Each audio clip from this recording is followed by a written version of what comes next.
24 रु गड़बनी घरोई बस एने चेतावनी देला बस मालिक संघ। मुख्यमंत्री बस ब्लॉक रु जिला हेडक्वार्टर को आसवा को नहीं विवाद देखा देछि। मुख्यमंत्री बस सेवा बंद करने को घरोई बस मालिक संघ दाबी करिछि। आसंता 23 तारिख सुधा दाबीर समाधान करने संघ चेतावनी देछि। एने घरोई बस मालिक संघर संपादक देवेंद्र साहू पक्षर सूचना मिली।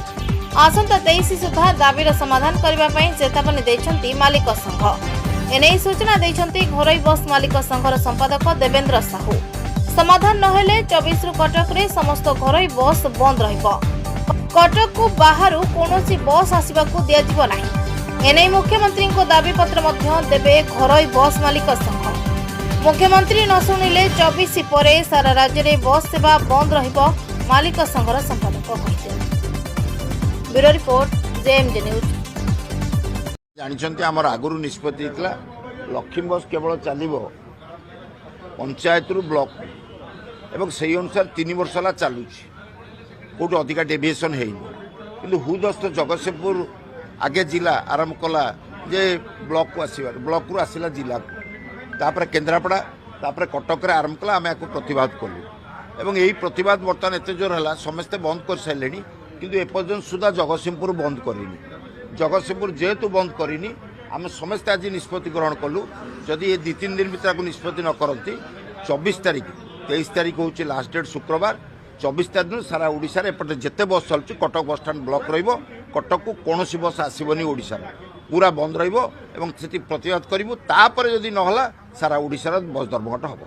केवल कटक को आसबनी केन्दुझर आसबनी बालेश्वर आसबनी बारिपदार आसबनी कौटू आसबनी कटक को कटक देकी कौन गाड़ी पास करबनी एनएच रे कौन गाड़ी पास करबनी।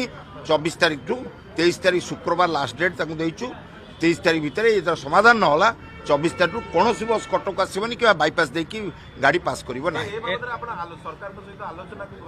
नहीं आमे आज दौचु मेमोरांडम निष्पत्ति है क्या आगुरी सब कलेक्टर मान को दिखाई जे एगुड़ा चला न जाऊ किसी कलेक्टर राजी है बंद करदे। कटक भी बंद कले आपणकर केन्द्रापड़ा बंद कले किंतु जगतसिंहपुर कलेक्टर मानिया को राजी नुहे। आज केन्दुझर में कलेक्टर बैठक होची से चलेबेनी बोली कहउचंती एवं से अनुसार अनुगुल में कलेक्टर साथ बैठक होची चलेबेनी। आगे कलेक्टर लेवल में चाहिए लोक मैंने हैरान न होतु समाधान हो जो कलेक्टर मैंने आमको कोअपरेट कले से बंद कर देइछंती किंतु बर्तमान सुधा यही जो कलेक्टर मानकर अत्यंतिक आत्मगर्व जे आम चलैबू ता विरुद्ध में आम धर्मघट हम और सरकार को आज लिखि दिहब आप जो पुलिस डिसाइड होता जे प्रति पंचायत ब्लॉक को चलिए बोली से स्ट्रिक्ट करूँ ताकू नदेले ये सिंगल मालिक बहुत और साधारण मालिक जन जन कर गाड़ी कर चलुंट तो ये बर्बाद हो जदि से गाड़ी चले 5 टंका 10 टंका भड़े कई लोक ये गाड़ी में बसबेनी से अल्टीमेटम दिलु आज शेष हूँ 23 तारिख 24 तारिख सकाळु गाड़ी बंद रहे गाड़ी तो ठिया गले से ऑटोमेटिक ठिया से कौन जी कौन बस चलो।